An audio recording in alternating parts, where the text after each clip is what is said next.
book, Hurt 2.0, was actually the second edition of a book that I wrote in 2004.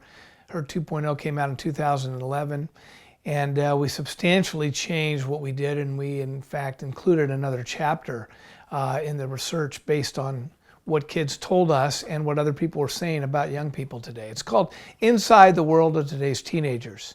And it began as a major research project I did by going on a high school campus for 8 months, doing what's called ethnography, had a research team studying what's called academic literature. Then we would argue about the themes that were emerging, then did focus groups around the US and Canada. And out of that came this idea that our kids today are experiencing life as being wounding and hurting them. And so what we tried to do is to communicate to people, this is what kids are saying about their experience, not so much about what is necessarily objectively happening, but then we collaborated all that together to say, this is my interpretation of what's going on and how kids are receiving the world we've handed to them. The reception the first 3 or 4 years after Hurt came out was really mixed.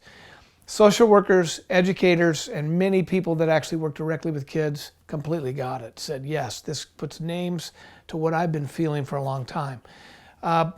But several people kind of said, not several, a handful of people said, that's not my kids. When more adults slow down, take seriously, look kids into the eyes, and ask them what they're feeling or observe what it seems like is going on, most adults get an idea that says, I had better take some time instead of just using bumper stickers to describe my children or the kids I coach or the kids I teach or the kids I work with in a church or a parachurch organization.